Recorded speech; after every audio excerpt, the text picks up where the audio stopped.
No sé si se lograron conectar a alguno de los jóvenes. Sí, se conectó Mario, la doctora Chalí y Karin y Pedro. Ah, Solo, bueno, yo no sé si eso va a ser, porque conectar. pues el doctor me estaba preguntando cuando estábamos en la mañana si ya estaban todos porque los estaban esperando. Sobre todo los residentes, ¿verdad? Que es para, Para más ir. para ellos, ¿verdad? Entonces no sé si eso va a ser como que se deben de conectar y cómo se llama y si pueden ser puntuales porque me da pena, la verdad. Pues sí, yo creo que sería de los que empiezan a las. Si se va a conectar, que se conecten a las 7 menos 2 minutos. Exacto. Ya ahí para entrar a las 7:30, yo creo que aquí, solo para que les pegue una gran pelada va a servir. Sí, qué vergüenza. Y el doctor León estaba como muy interesado y me dice, ¿quién falta? Y eran las 7 y 2 y entonces qué pena. O sea, porque sí está bien interesado en que estaba Noé, estaba Rixi, pero que se conecten los residentes y a tiempo. Sí. Buenas tardes. Hola. Bueno, Buenas tardes. Buenas tardes. Buenas tardes. sí, yo creo que podríamos quedar que fueran obligatorias. La de mama es una cada 15 días, ¿no? Me dijo, No, la o de cada mamá son semana. todas las semanas, doctor, todos los martes a las 7. Estábamos platicando con el doctor porque usualmente cuando eran menos de 4 casos siempre se hacía una revisión de algún tema que se estaba presentando. Pues dice que eso cambió hace algunos meses, pero lo van a volver a retomar. Entonces, pues eso también pues, nos puede ayudar como a retroalimentar. Y pues Enrique Soto preguntaba si cómo iba a ser la dinámica, ¿verdad? Y pues quedaron de que en caso había algún caso, también nos iban a permitir más adelante pues presentarlo, según lo que habló con Noé. Bueno, sí, porque ahorita hay buenos casos. Tenemos el de esa señora Vilma, ¿se acuerda que había progresado a Ah, sí. Transfertu, Ujú. a TM1 y ahorita a Transfertu otra vez? A ver cuál sería la otra línea que sigue, ese es Tucapainib o Dexapotinib, ¿cómo se llama el otro? Ujú. ¿Qué Sí, sería? O la Patinib, ¿verdad? Lo que tengamos. pues sí. Pero entonces mañana les voy a mandar cuando terminemos el link de la oncoquirúrgica de mañana a las 7 y los casos que van a presentar. Y pues que los residentes se conecten Conectan. puntuales. Y pues Mm, el que quiera también, el que guste conectarse, pues también es bienvenido. pues sí. Pues Sí, si querés empezamos, Cari. Bueno, muy buenas tardes. El artículo que se va a presentar el día de hoy es el de nivolumab más cabozantinib versus sunitinib para el carcinoma avanzado de células renales. Entonces, este estudio inició en el 2017 y finalizó pues, captar pacientes en el 2020 y fue el 4 de marzo publicado. Y se espera que finalice en el 2024, pues la observación. Entonces, a manera de introducción, pues vamos a hablar un poquito pues esta línea del tiempo en los avances de cáncer renal. Entonces, tenemos que al principio, pues, lo que se utilizaba era la cirugía total, tratar de resecar totalmente el riñón, y luego se empezó con interferón e interleucina como inmunoterapia pues, eh, estos tenían respuestas de aproximadamente 7 meses, la cirugía y el interferón y la interleucina, ¿verdad? Entonces luego, posteriormente, a partir del 2005 aproximadamente, pues empiezan los inhibidores de sinasas, como lo es sorafenib, sunitinib, y luego tenemos lo que es los inhibidores de mTOR, para posteriormente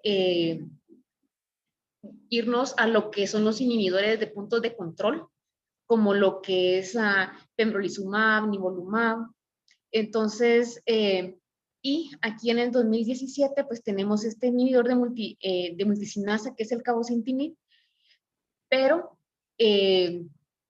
posteriormente aquí la línea sigue y bueno, esta línea se queda aquí en el 2018, donde teníamos lo que era nivolumab e ipilimumab, con respuestas, con tiempos de respuestas de hasta 30 meses, pero que ahora vamos a ver que ahora lo que tenemos es cabozantinib asociado a nivolumab, donde tenemos respuestas mayores de 30 meses. Entonces, esto es lo que vamos a ver más adelante. Entonces, pues para hablar un poquito y ponernos en contexto de lo que es el cabozantinib, es un inhibidor de multicinasa. Entonces, inhibe varias cinasas como lo que es VEGFR2 y VEGFR1 a través de la VEGFR3. Entonces, esto lo que hace es inhibirnos lo que es la angiogénesis. Recordemos entonces que lo que pasa con el cáncer renal es que hay mutación en el gen de BHL, de von Hippel-Lindau. Entonces, aún en normoxia, pues esta mutación en BHL hace que haya, por medio de lo que es la hipoxia inducida, el gen de hipoxia inducida, pues crecimiento tumoral y todos los cambios que podemos ver en el cáncer renal. Entonces, aparte de que el cabozantinib inhibe la VEGFR, que asimismo inhibe la angiogénesis, también inhibe lo que son las otras tirosinquinasas como MET, AXL, RET, KIT y FL3. Entonces, y esto es como bien importante.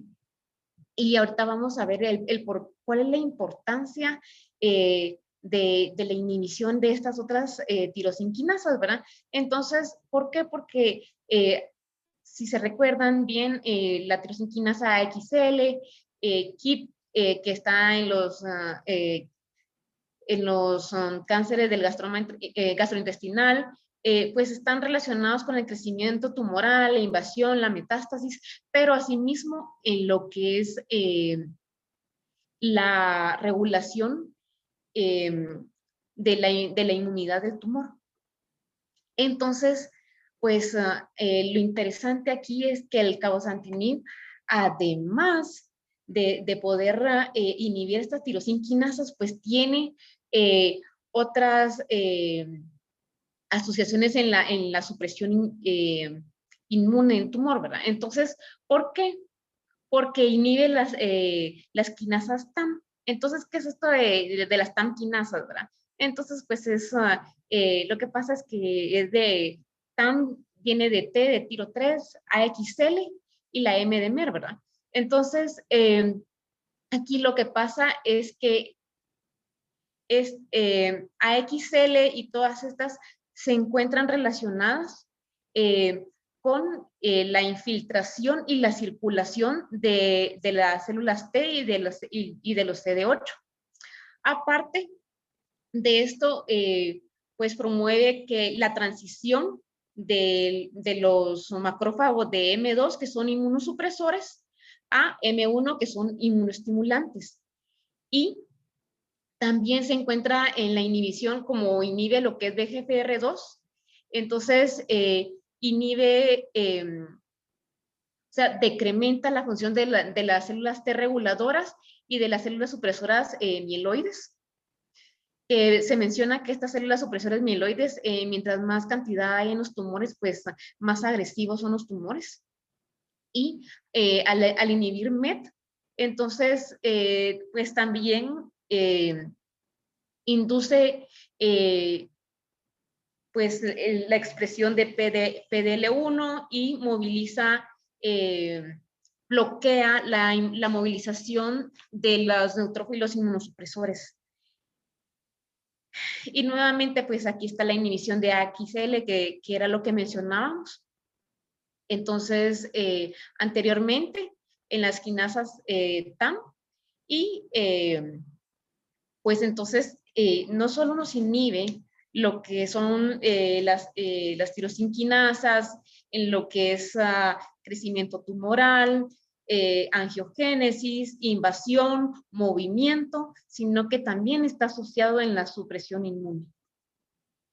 Entonces, pues este estudio, aparte de tener lo que es el cabozantinib, que es este inhibidor multicinasa, se asocia a lo que es nivolumab, que es un inhibidor de punto de control. Entonces, y lo comparan contra sunitinib, que es pues un inhibidor multicinasa, ¿verdad? Entonces, pues como para ponernos nuevamente y continúo en contexto, entonces vamos a hablar aquí de los grupos de riesgo. Entonces, les traigo los diferentes grupos de riesgo que hay. Entonces están el modelo pronóstico de Motzer, o también llamado de memoria de Sloan Kettering Cancer Center. Entonces, pues toma 5 valores, entre ellos es el diagnóstico, el intervalo desde el diagnóstico al tratamiento que sea menor de 1 año, un Karnofsky menor de 80%, una LDH 1.5 veces mayor al límite de la normalidad, un calcio corregido mayor del límite superior normal y una hemoglobina menor al límite inferior de la normalidad. Entonces, tenemos los de riesgo favorable, riesgo intermedio y pobre riesgo. Entonces, los de riesgo favorable pues no van a tener ningún factor de riesgo. Estos tienen una sobrevida de 30 meses aproximadamente. Los de riesgo intermedio pues pueden tener de 1 a 2 factores de riesgo y pues tienen una vida aproximada de 14 meses según este pronóstico de Motzer. Y los de pobre riesgo pues pueden tener 3 o más factores de riesgo de los que tenemos aquí, y pues la sobrevida de estos pacientes pues de aproximadamente 7 meses. Entonces, pero, aquí viene el pero, este modelo pronóstico pues se hizo para evaluar a quién de los pacientes les iba a ir mejor con lo que es la inmunoterapia. O sea, esto está hecho en el tiempo de la inmunoterapia. Entonces, pero como hemos ido evolucionando, entonces ahora tenemos la escala de Genn o la internacional. Entonces, ¿por qué de Genn? Porque Daniel Genn pues la escribió. Entonces aquí tengo el estudio de los factores pronósticos para la supervivencia general en pacientes con carcinoma de células renales metastásicos tratados con agentes dirigidos al factor de crecimiento endotelial vascular. Entonces, bueno, aquí lo que pasa es que Daniel Genn viene y utiliza pues los factores pronósticos anterior de Motzer, pero agrega 2 valores, o sea, se queda de los 5, se queda con 4, y de estos le agrega 2 más, que son el número de plaquetas mayor al límite superior y el número de neutrófilos mayor al límite superior. Entonces, pues sigue clasificándolos en grupo favorable, intermedio y bajo riesgo. Y entonces, pues lo que nos dice aquí la tabla es que a los 2 años, pues la probabilidad de supervivencia para los del grupo favorable es de un 75%, para los del grupo intermedio es de un 53%, y para los de riesgo pobre pues es de un 7%.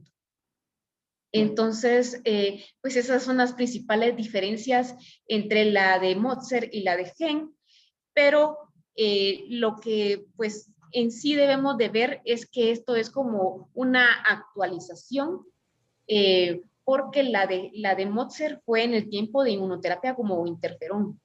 ¿Qué quiere decir la tabla, doctora? ¿Qué tabla, doctor? ¿Esa gráfica cómo la interpretó? Ah, ok. Bueno, entonces aquí en el eje, lo que pasa es que en el eje de las Y tenemos de 0 a 1, que es un 100%. O sea, 1 significa 100%. Entonces, esta es la probabilidad de supervivencia. Y en el eje de las X tenemos el tiempo desde el inicio de la terapia. Entonces, aquí pues lo que nos demuestra es, o sea, dividieron a los pacientes en los 3 grupos, dependiendo, favorable sin ningún factor de riesgo, en el intermedio de 1 a 2 factores de riesgo y en el pobre, pues según GEN, de 3 a 6 factores de riesgo.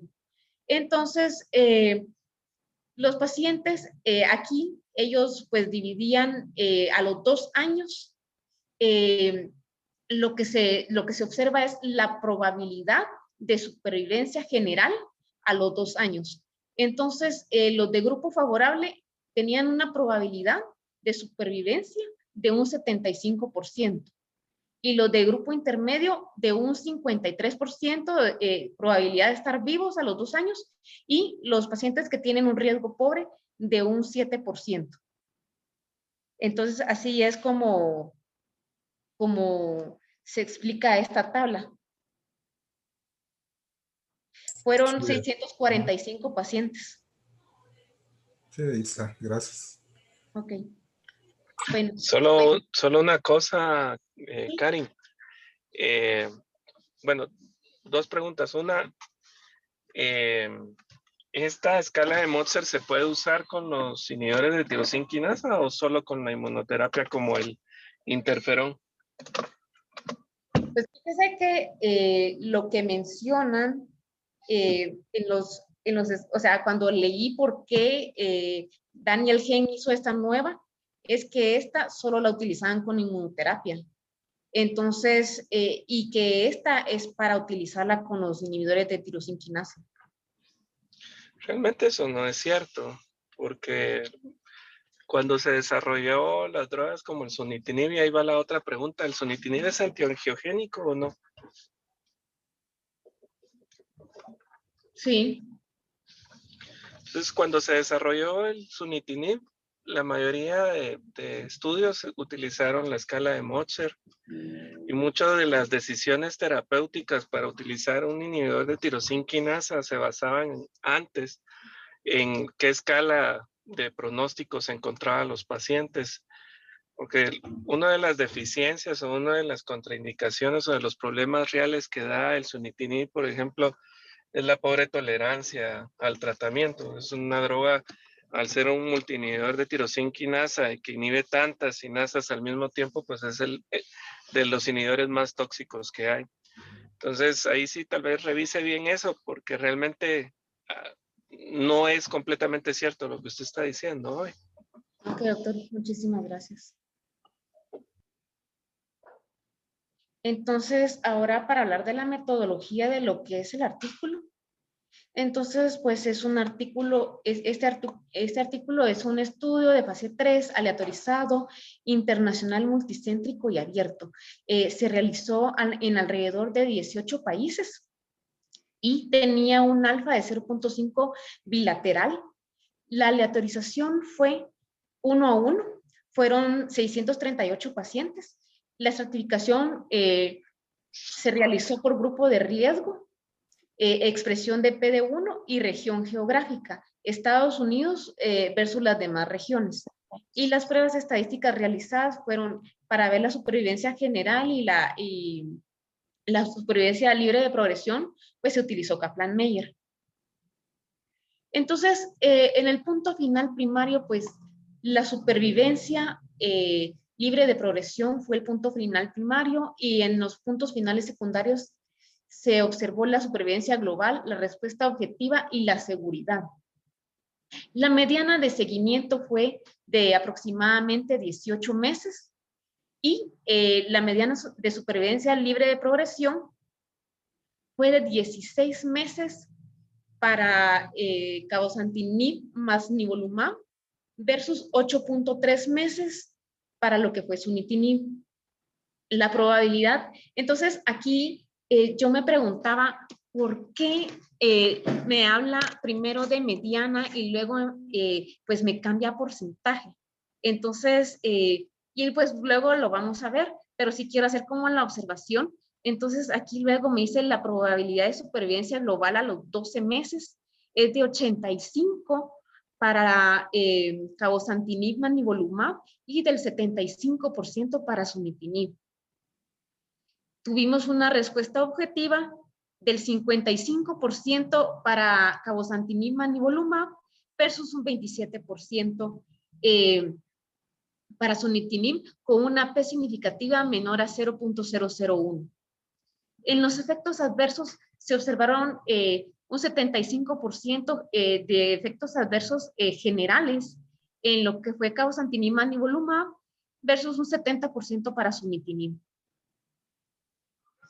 Entonces, aquí, pues, se observa, primero eran 651 pacientes, entonces, los cuales se dividieron de la siguiente manera. 323 para nivolumab más cabozantinib y 328 para sunitinib. Entonces, de estos, el 22% pues correspondía a un grupo favorable, el 57% correspondía a un grupo intermedio en los factores pronósticos y un 19% a un grupo de riesgo pobre. Entonces, y en lo que es pues PD1 o PDL1, el 25% tenía un PDL, una expresión mayor al 1% y un 75% tenía una expresión, bueno, ya sea menor al 1% o intermedia o indefinida. Y entonces cuando hablamos de intermedia o indefinida, significaba que en el tejido pues habían 100 células tumorales, pero debido a la tinción citoplasmática no se podía definir si esto era si el porcentaje de expresión era mayor o menor al 1%. Entonces, hablando de los resultados, pues primero, pues aquí tenemos la tabla 1, que es la tabla demográfica, que miramos aquí pues el porcentaje tanto de la edad, cuántos fueron hombres, cuántos fueron mujeres, el Karnofsky. Y pues aquí volvemos a ver que la expresión de PDL1 era pues para mayor del 1% era de 25 y menor o indeterminada del 75%. Lo que ya habíamos platicado de los porcentajes, de los factores pronósticos de riesgo internacionales y de cómo pues dividían las regiones geográficas, Estados Unidos y Europa versus el resto del mundo. Entonces, pues aquí tenemos estas dos gráficas. En la gráfica número A tenemos lo que es la supervivencia libre de progresión y entonces tenemos aquí que la mediana para lo que fue sunitinib fue de 8.3 meses y la mediana para lo que fue cabozantinib más nivolumab fue de 16.6 meses. Con una Doctora Luis, ¿y qué pensás de esa sobrevida libre de enfermedad del sunitinib? ¿Es lo esperado? ¿Está mejor? ¿Está peor?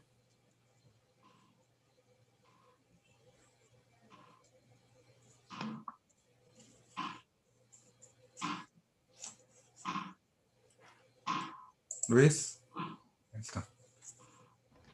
Perdón, doctor, no vi que tenía apagado el micrófono. Pues sí, es lo esperado en los estudios anteriores, por ejemplo, en los que eran comparativos de sunitinib con pazopanib en el COMPARS se llamaba. El suni tenía una sobrevida libre de progresión de 9 meses, me recuerdo yo aproximadamente. O sea, sí está en lo esperable.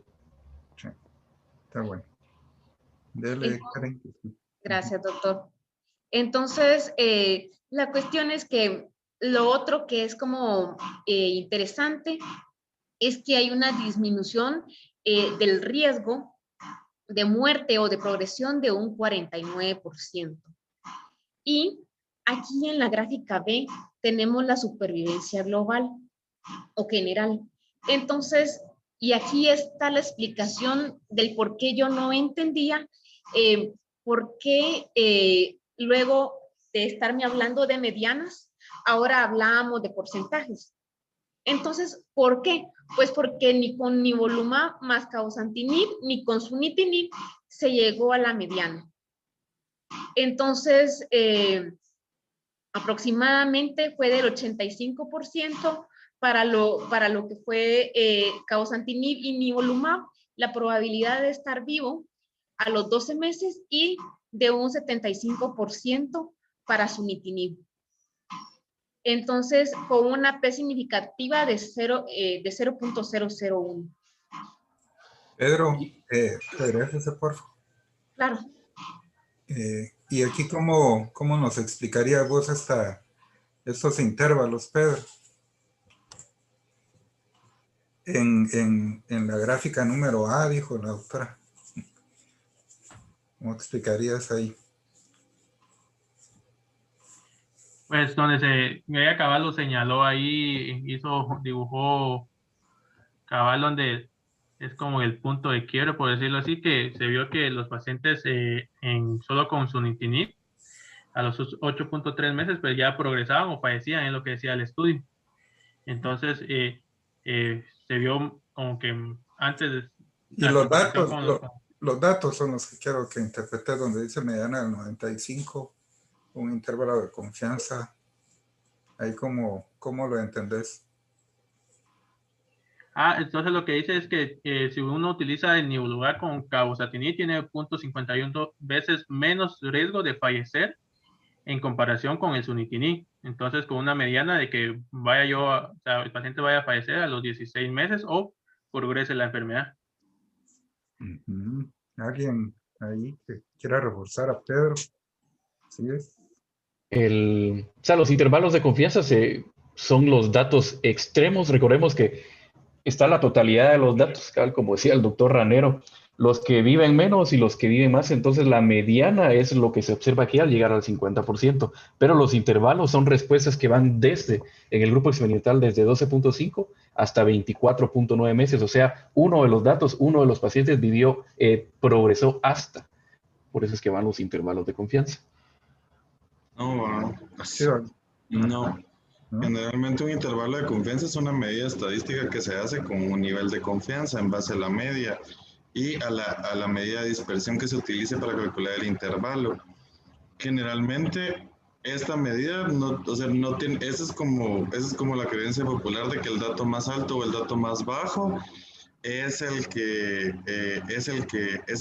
muestra el intervalo de confianza, pero realmente un intervalo de confianza es una fórmula estadística en la que se usa el Z, que es la confianza, se utiliza la media y la estimación en base a la población y a la dispersión de cuánto se desvían todos en la muestra, es una fórmula, y entonces lo que te da es, como uno no le puede pegar exactamente a la media o al valor exacto, ese es como el estimado en cuánto se puede encontrar en la campana de Gauss, el intervalo, en lo que podrías esperar, pero entonces generalmente entre la dispersión sea más estrecha, el intervalo va a ser más pequeño, ¿verdad? Y entre la dispersión sea más grande, por ejemplo, se pueden encontrar intervalos desde 5 hasta 100, ¿verdad? Porque depende de las medidas de dispersión que se utilicen para calcularlo. Sí, ¿verdad? Porque lo que vos estabas diciendo es el rango, Luis. Es un rango. De 12.5 a 24, que el paciente que menos tiempo recayó es de 12 meses y que más tiempo recayó es 24 meses. Eso lo que vos estás diciendo es un rango, pero no es eso lo que quiere decir el intervalo de confianza. Lo que quiere decir el intervalo de confianza es que con un 95% de seguridad podemos decir que un paciente puede recaer desde los 12.5 a los 24.9 meses, ¿verdad? Eso no es que el paciente que menos fue a los 12 meses y que el paciente que más fue a los 24 meses. ¿Sí? No, gracias. ¿Sí? ¿Verdad? Entonces, pues en la respuesta objetiva, como lo habíamos mencionado, uno de los criterios de inclusión era que pudiera tener enfermedad medible por medio de RECIST. Entonces, En la respuesta confirmada, o sea que tuvieron una respuesta confirmada, se vio un 55% en nivolumab más cabozantinib versus un 27% solo en sunitinib. Y se observó también que tuvieron una respuesta completa, un 8% en cabozantinib versus un 4% en sunitinib, o sea, doblan la respuesta completa. Entonces, y lo otro que se debe que debemos de ver, que es como bien interesante, es que pues el tiempo, la mediana de tiempo para la respuesta fue de 2.8 meses, o sea, fue más rápida en cabozantinib más nivolumab versus sunitinib, que fue de 4.2 meses. Y, o sea, nuevamente aquí es la mitad, se lleva la mitad del tiempo para responder, que es sunitinib, y, o sea, no solo es más rápida, sino que es más duradera. Entonces, ¿por qué? Porque la mediana de duración de la respuesta para cabozantinib con nivolumab fue de 20 meses versus 11.5 para sunitinib. Entonces, tenemos una respuesta rápida y duradera. Entonces, Regresa, disculpe, la voy a interrumpir otra vez.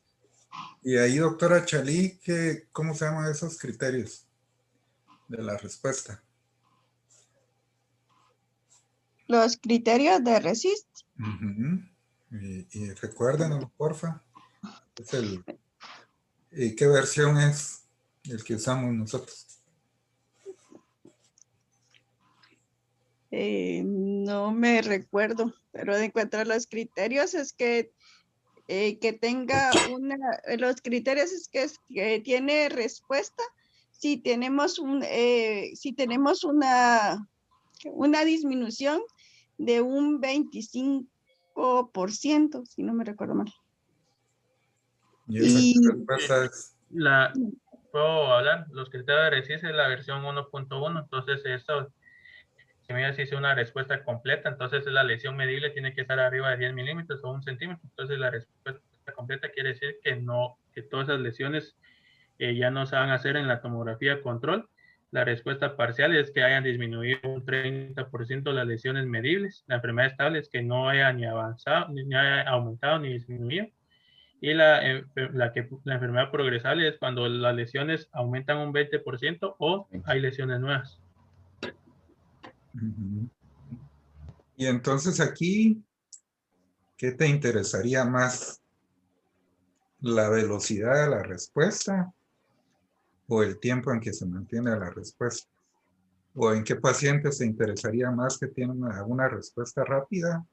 ¿O en qué pacientes te gustaría más que fuera la respuesta sostenida? Pues yo creería que dure más tiempo la respuesta. Sí, aquí cumple los dos criterios, ¿verdad? Y la otra es que si tenés, por ejemplo, un paciente con una obstrucción traqueal o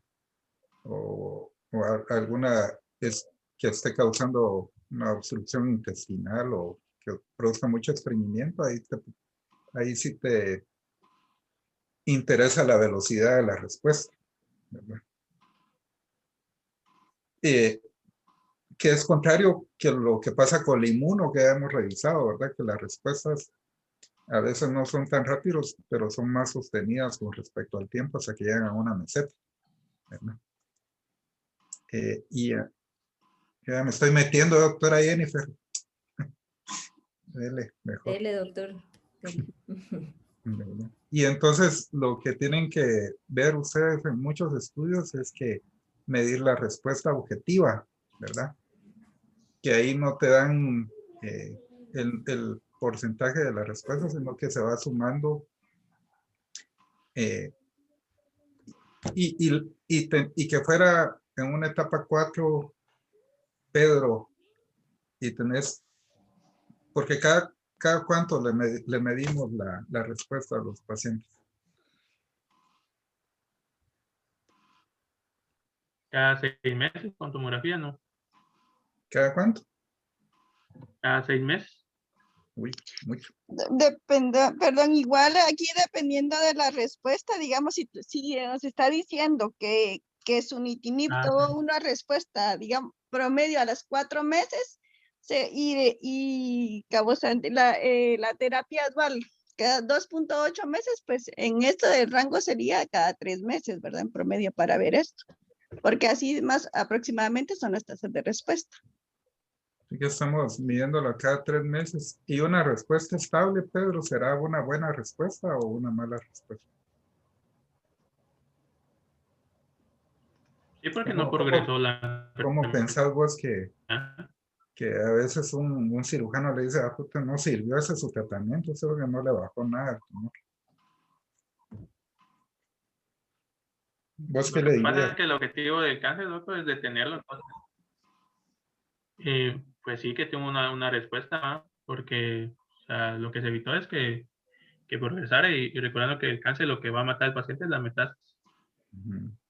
Si una enfermedad estable es una buena respuesta, ¿verdad?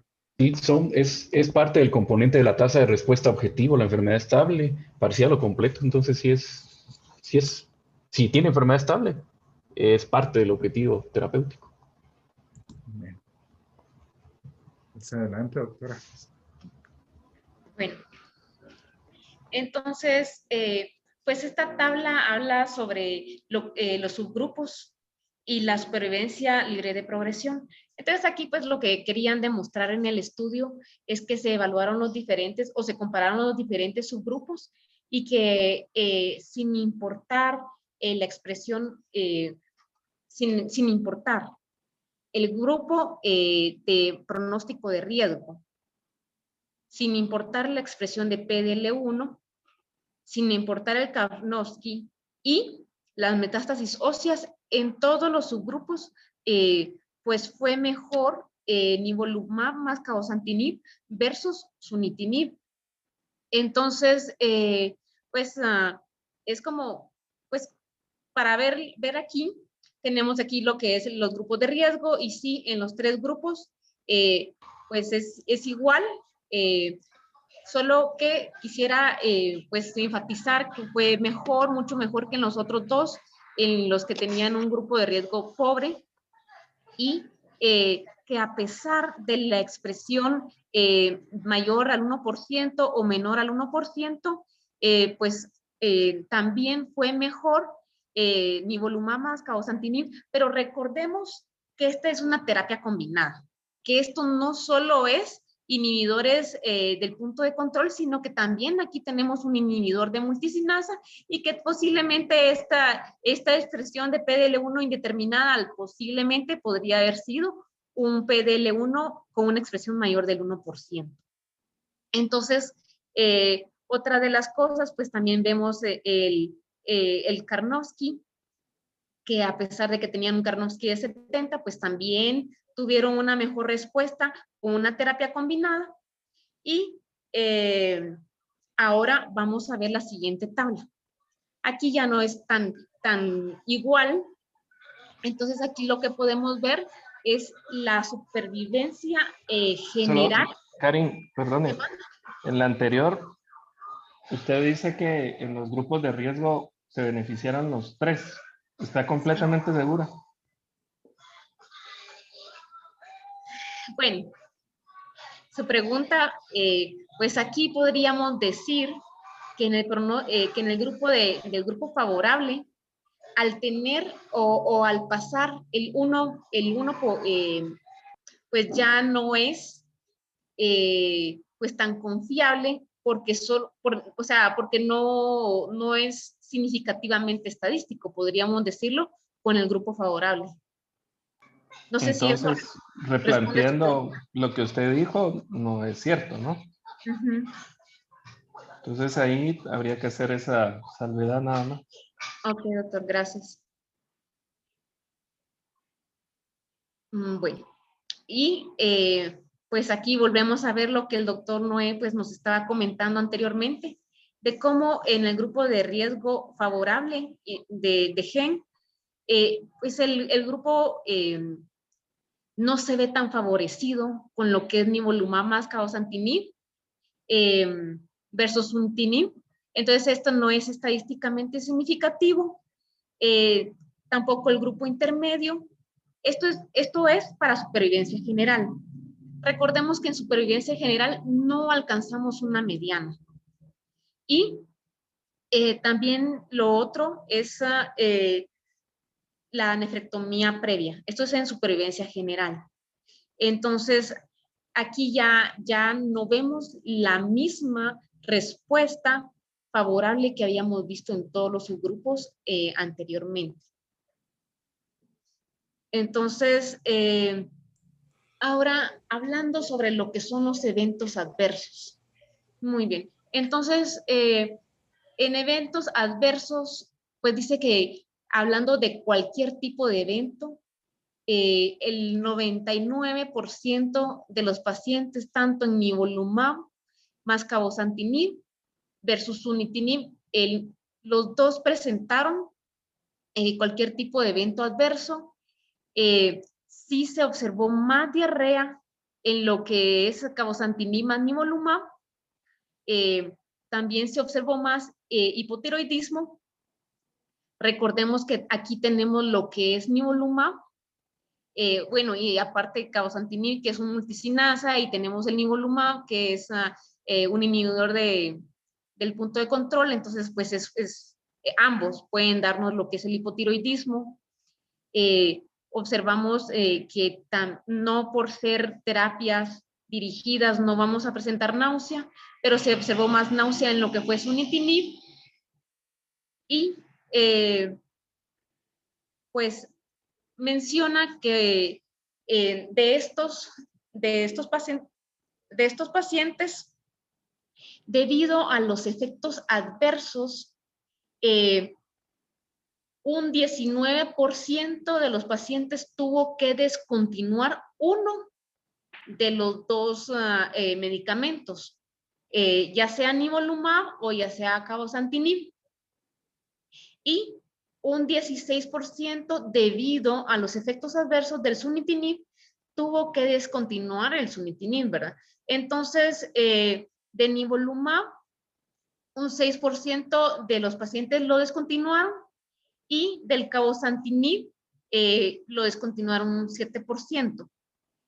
¿Qué porcentaje de pacientes descontinuó ambos medicamentos? Fue solo un 5% versus un 16% con sunitinib. Entonces, a pesar de que al principio se ve como un 19% que lo descontinuaron, pero se quedaron con un medicamento de los dos, versus los pacientes que realmente triplicaron con el sunitinib la descontinuación de los medicamentos. Entonces, Karin, yo quería agregar unas cositas ahí en los efectos adversos. Hay que recordar que por el mecanismo de acción y los hallazgos en los estudios fase 1 que se habían visto en el nivolumab, con el nivo no se permitían disminuciones. Sí se permitían retrasos en el inicio de la dosis. En los otros dos medicamentos sí se permitían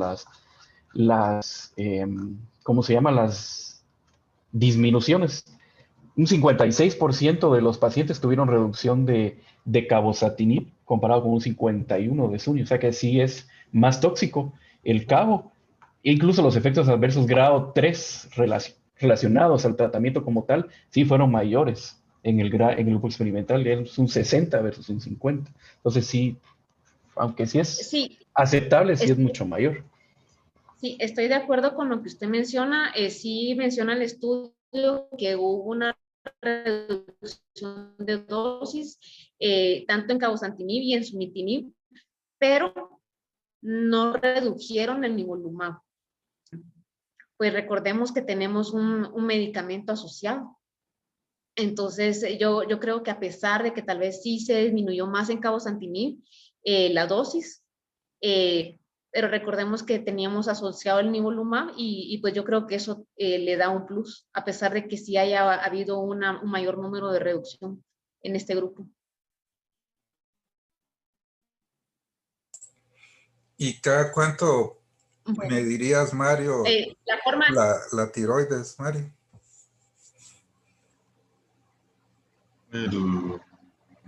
No sé. Las tiroideas, como el hipotiroidismo, es una causa frecuente. Tanto consulta. La verdad no sé, pero cada mes. Pues, ¿Usted encontró, Karin? ¿Cada cuánto lo medían? Pues se puede medir de cada 4 a 6 semanas. No, decía ahí en el estudio, ¿cada cuánto? Regularmente los medimos No lo cada 3 mencionó. meses. No sé, doctora Jennifer, si usted tendría otra medida, pero cada 3 meses estaría bien, como para hacerlo Sí, concretos, sí, para está hacer bien cada 3 meses. flex. A menos que encontremos algo clínico, ¿verdad? Que nos dirija y que pues, tengamos que hacerlo antes, ¿verdad? Sí. Pero La pues, otra pregunta, disculpe, no, dele. la otra pregunta que te quería hacer, Mario, ¿qué prueba se usa para medir PDL1?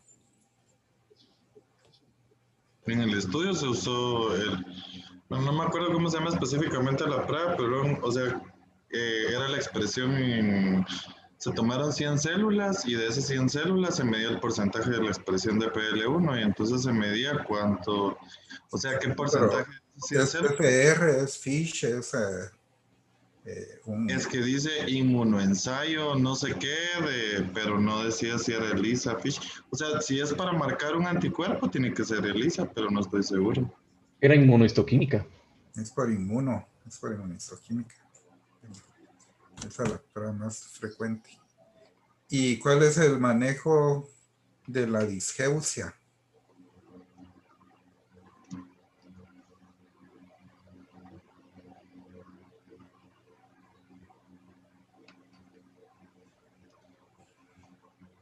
Un paciente le diga es que no le siento. Entonces, ¿qué les pueden aconsejar?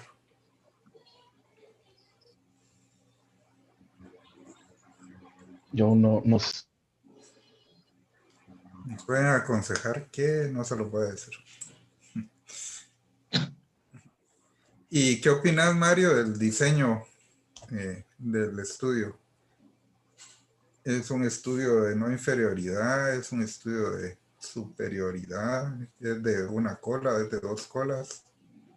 Está bueno que se haya tomado como objetivo primario la sobrevida libre de enfermedad o la sobrevida libre de enfermedad, o te hubiera gustado otro.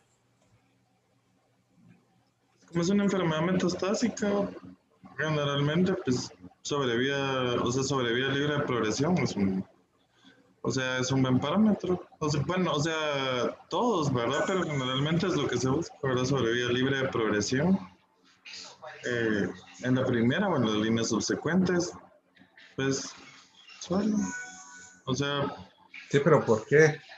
Y no sobrevida global. por eso, porque generalmente este es un estudio de primera línea, entonces generalmente los pacientes van a tener otras opciones terapéuticas y lo que se busca es, bueno, el consenso que hemos llegado en lo que hemos discutido es que generalmente la primera línea van a ser las terapias que le aporten una sobrevida global más, o sea, una sobrevida libre de progresión mayor a los pacientes. Porque en las líneas subsecuentes probablemente las otras van a seguir agregando toxicidad, ¿verdad? Entonces al final la sobrevida global no va a ser un solo valor, sino que van a ser la suma de todas las líneas subsecuentes en la evolución del paciente, ¿verdad? Entonces no es que porque participe en un estudio clínico, yo le voy a dar solo una línea y ya después cuando progrese ya no le voy a dar nada más, ¿verdad? Sí, esa es la razón. Cuando comparamos 2 medicamentos, lo que nos interesa es cuánto tiempo progresa, no cuánto tiempo va a vivir. Cuando se comparan 2 tratamientos. Lo otro que quería mencionar. Karin, ¿ese era al final un estudio de no inferioridad o de superioridad o de qué era? No inferioridad. Y lo otro que le quería mencionar que me gustó de este estudio es que no se cruzaron cuando progresó. Entonces, porque muchas veces, pues esto, bueno, de todos modos no llegaron como a la mediana, ¿verdad? Pero hay muchas veces que que uno se queda así como, realmente qué fue lo mejor, porque hay cruzamiento de un paciente, los pacientes con los medicamentos, ¿verdad? Pero este estudio sí menciona que no hubo entrecruzamiento. Pero no hubo entrecruzamiento en el nivolumab, pero sí entre el sunitinib y el cabozantinib. Ahí sí hubo crossover. Lo mencionaba el estudio. Pues sí que sé, doctora, que yo no encontré que dijera eso. No fue crossover como tal, sino que ahí menciona en el apéndice suplementario que dentro del grupo de la intención de tratar, de los 323 del grupo experimental, 20% tuvieron terapia subsecuente y ahí lo dividen. De ese 20%, la mayoría se fueron como monoterapia a PDL1. De esos, la mayoría se fueron a Nivo o Pembro. Y los que estaban del SUNY, al revés, se fueron a la línea de la inmuno. O sea, no es crossover como tal, pero sí a la progresión ya se iban a una línea subsecuente. Y eso llama la atención también que la sobrevida global pues no se había encontrado. Incluso hay una grafiquita de la sobrevida global, la sobrevida libre de progresión 2, que la medían con el tratamiento subsecuente y a los 27 meses no se había alcanzado la mediana en ninguno de los dos brazos. O sea, se cruzaban y lo seguían midiendo independiente del medicamento. O sea, sí impresiona el hecho de usar terapia target todo lo que viven en comparación con una sarnada que viven menos de 6 meses. Gracias. Y Luis, ¿qué opinión te merece este estudio publicado en marzo y el estudio previo con características similares de pacientes, el CLEAR publicado en febrero, donde comparan lenvatinib con pembrolizumab, ¿verdad? En que es un estudio de 3 brazos, ¿verdad? Lenvatinib, everolimus y versus sunitinib. ¿Qué opinión te merece? O sea, entonces, ¿cómo vamos a escoger las líneas subsecuentes? Bueno, primero la división, porque recordemos que bueno, no las indicaciones, sino que las sugerencias de la NCCN se dividen en categoría 1, 2A, 2B. Entonces, uno debe dividir en general y en todos los pacientes que tienen buen pronóstico en estadio localmente avanzado o metastásico, son categoría 1 el inicio de monodroga. O sea, no hay inmuno, digamos, nivo ipi o axitinib, pembrolizumab. En esos son 2A, perdón. Y la monoterapia es 1A. Entonces, podríamos concluir que incluso en el análisis de subgrupo, los pacientes con esta escala de pronóstico, los que tienen un buen pronóstico no se beneficiaron tanto como los de intermedio y pobre. Entonces, posiblemente este estudio salga para los que tienen intermedio y pobre pronóstico, y los que no tienen, los que tienen un buen pronóstico, pues sigamos usando PASO o SUTENT o AXI como primera línea, que también era una opción. O Cabo, pero Cabo es 2A para riesgo, 2B, perdón, para buen pronóstico. Pasopanib sí es categoría 1, entonces de ahí surge por qué las indicaciones sunitinib y pasopanib es categoría 1A para los de riesgo, para los de buen pronóstico. ¿Y cuándo usarías entonces lenva-pembro? Porque lenvatinib con pembrolizumab. En el estudio de lenvatinib en el CLEAR usaban lenva, había un brazo.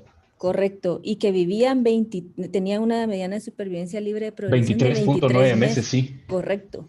O sea, y aquí te está dando una mediana de 16 o 18 meses de sobrevida libre de progresión.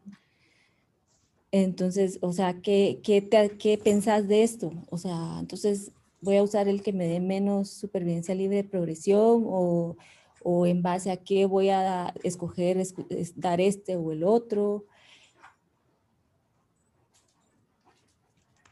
Porque en las guías te van Vamos a a poner ver. todas las opciones, más las guías americanas te van a poner todas las opciones y tú tenés que escoger. Todas las opciones. Sí, o sea, ellos no te ponen una opción, te ponen todas, todos los estudios que hay. O alguien que lo ayude. Bueno, o sea, la verdad es de que después de la publicación del CLEAR, el nuevo estándar de tratamiento para enfermedad, o sea, para enfermedad favorable, pues es el del Lenva-Pembro, por la, ¿cómo se llama? Por la enfermedad, tanto en pobre y riesgo intermedio como en el riesgo favorable, los dos son los que se volvieron categoría 1 por lo mismo, de que los grupos son similares. ¿Se acuerdan que habíamos platicado que el riesgo intermedio eran 2/3 de la población y el resto siguiente se dividía entre pronóstico favorable y pronóstico largo?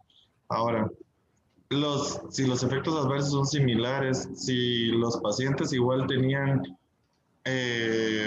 no me acuerdo ahorita realmente la tasa del apego, pero yo me acuerdo que era un poquito superior en el CLEAR de no abandono, de no quedarse en monodroga en comparación al otro. Pero si todas son iguales, pues el precio sería la otra cosa para decidir, ¿no? ¿Cuál es el que yo voy a dar? Pero no sé, por ejemplo, si entre el Lenvatinib y Pembrolizumab y entre Cabozantinib y Nivolumab habrá mucha diferencia. Porque pues el CLEAR, o sea, yo, por ejemplo, yo sigo pensando que ahorita, si tuviéramos, por ejemplo, a un paciente de riesgo intermedio, pues el CLEAR, el brazo de CLEAR podría ser pues como la opción estándar de primera línea, ¿no? Bueno, aquí hay como, bueno, no sé si alguien más tiene alguna opinión que aportar. Puedo compartir una pantalla que cabal ahorita encontré un cuadrito que había hecho. Creo que la otra cosa es de que, por ejemplo, ninguno de los dos tampoco tenían expresión de PDL1 distinta. Lo que pasa es de que aquí hay una cosa que hay que resaltar y en la tabla de las características de los pacientes, en el estudio CLEAR, solo el 9% fueron de riesgo pobre. Y en este estudio que estamos revisando, ¿ve la pantalla que tengo? Correcto. Sí, sí, la vemos. Aquí está cabal. Correcto.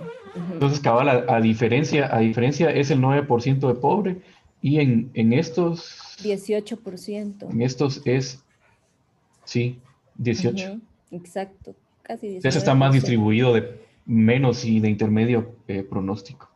Esa es una. Dos, si te vas al análisis de subgrupos de supervivencia libre de progresión, acabamos de ver que los de riesgo favorable, que fue lo que Noé comentó, pues no tenían un beneficio claro, ¿verdad? Porque topaban la unidad.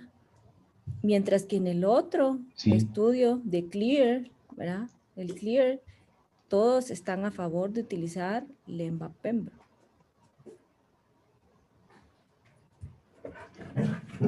Ese es 2. Como número 3, este estudio que no lo mencionó Karin es tan importante porque tiene un análisis de calidad de vida de los pacientes, ¿verdad? Y se vio que no hubo un deterioro en la calidad de vida usando Nivo-Cabo, ¿verdad? Y que el deterioro en el análisis de calidad de vida fue en los pacientes que utilizaron SUTEN. Incluso aquí están las grafiquitas de análisis de calidad de vida. Eso es muy importante. No todos los estudios tienen análisis de calidad de vida. Son muy pocos los que tienen un análisis de calidad de vida, que también importa, ¿verdad? Porque pues de nada sirve tener a un paciente con una buena sobrevida libre de progresión, pero con pobre calidad de vida, ¿verdad? Sí. Sí tenían sí evaluaban como un factor exploratorio la calidad de vida. Así y se observó que los pacientes que tenían, que utilizaban Nivolumab más Cabozantinib desde el inicio, pues mejoraron su calidad de vida versus los que estaban con Sunitinib. Y como número 4, ¿verdad? Es la descontinuación que tuvieron del tratamiento, ¿verdad? Los pacientes que estuvieron en el CLEAR de Lenva-Pembro, ¿verdad? Hasta el 37% descontinuaron el tratamiento dual, ¿verdad? Y aquí, si no estoy mal, lo mencionaste, fue como del 19% de la terapia dual, ¿verdad? De la terapia dual realmente era, sí, un 19%, pero, o sea, descontinuar los dos al mismo tiempo solo fue un 5%. Ok, y en el CLEAR. ¿Qué porcentaje fue ambos? Hasta un 37% descontinuaron ambos tratamientos. Después se fueron disecando, ¿verdad? Y en Lemba un 25%, mientras que Pembro fue un 28% aproximadamente. Entonces, esa es otra cosa, ¿verdad? De que tenemos que escoger tratamientos que, pues, en base obviamente al performance del paciente, ¿verdad? Pero también con base a resultados y ver que ese paciente caiga en un grupo, ¿verdad? Que sea representativo, ¿verdad? Y ver los efectos secundarios, ¿verdad? Y que pueda el porcentaje de pacientes que descontinuaron, porque si, pues aunque tengan muy buenos resultados, si los pacientes no toleran el medicamento, pues lo vas a tener que cambiar en un mes o no sé cuánto tiempo. Entonces esos son como puntos a resaltar, porque pues si nosotros nos vamos a una guía, lo vuelvo a repetir, les van a dar todas las opciones de tratamiento que han salido, incluso las que a veces hasta las que no tienen resultados positivos, ¿verdad? Pero ahí aparece. Pero pues queda en nosotros revisar, ¿verdad? La bibliografía y la literatura y ver en qué estudio cae mejor el paciente para poder escoger el tratamiento, ¿verdad? Realmente pues no existe una secuencia que nos hayan dicho este medicamento primero, este después y todo, así como en cáncer de próstata, ¿verdad? No existe, ¿verdad? Una secuencia ideal o una secuencia ya establecida, pues, ¿verdad? Y ese lo vamos a escoger leyendo los artículos, ¿verdad? Y poder comparar población, resultados, efectos adversos, calidad de vida, si es que la tienen, y etcétera. Entonces, eso es algo importante que creo que deben de leer también ese estudio porque pues es importante. Y pues no sé, ya solo para como una crítica a tu presentación, siento que el artículo lo estaba viendo yo de atrás para adelante, ¿verdad? Bueno, primero creo que de repente y como antecedente estuvo bien que explicaras el mecanismo y todo, pero como antecedente muy rápidamente pudiste haber puesto el resultado de este estudio, por ejemplo, para poder tener un poquito de discusión, ¿verdad? Segundo, empezaste con la tabla de resultados de cuál era la mediana y todo. Luego nos empezaste a hablar de primero la metodología, ¿verdad? Cómo se hizo el estudio, luego los resultados, después qué características de los pacientes tomaron. Entonces, si tú te das cuenta cuando lees un artículo, no te dice primero los resultados y después las características de los pacientes, ¿verdad? Primero es qué población estamos evaluando y qué resultados tuvimos de los medicamentos que están probando en esa población de pacientes. Entonces hay que tener un orden, ¿verdad? Para que pues llame la atención, porque si de entrada nos da los resultados, ya el público pierde el interés, ¿verdad? Para saber qué pasó en ese estudio, si es que no lo leyeron, porque ya lo más importante lo dijiste de un inicio. Entonces eso es, debe haber una secuencia, un orden, ¿verdad? En tu presentación para que sea interesante y no, el público no pierda la atención. Esa sería como la crítica. Y pues hay que hacerlo ya porque pues ya sos R2 en el tercer mes, ya estuviste presentando artículos todo el año pasado y pues ya esto ya debería de ser así una presentación nítida. Sí, doctora. No sé si alguien más tiene algún comentario.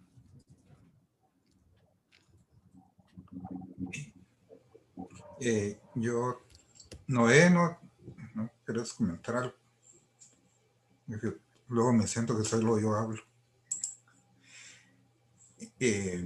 Bueno, si no... No, pues, ¿cómo se llama lo que estaba diciendo Jenny, verdad?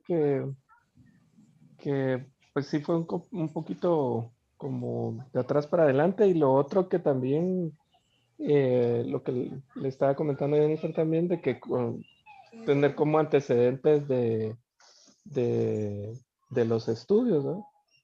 Y tal vez es importante también saber qué es lo que hay en el país, qué es lo que se puede usar, qué es lo que no se puede usar también, para que ellos también tengan un poquito más de criterio al final de cuentas, pero nada más. Sí, yo creo que con respecto a los tratamientos de cáncer renal metastásico, pues creo que se va desviando a inmuno más antiangiogénico, inhibidor, un TKI, o inmuno, que es como los estudios que llevan más tiempo de estarse haciendo. Y cada vez que se usan una combinación de un TKI tan amplios como azatinib o levantinib, es que ¿qué les vamos a dar después que progresen? Esa es como la discusión teórica ahorita. Ahora, con respecto a los estudios, es importante tratar de hacer esa diferencia cuando son estudios de no inferioridad o estudios de superioridad.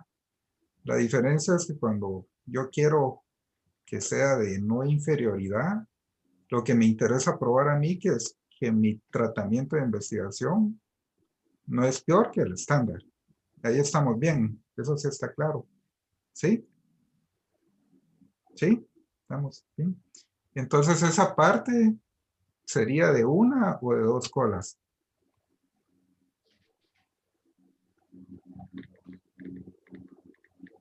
Cuando usted pone ahí el alfa de 0.0, de 0.05. Bueno, este es de dos colas, es de un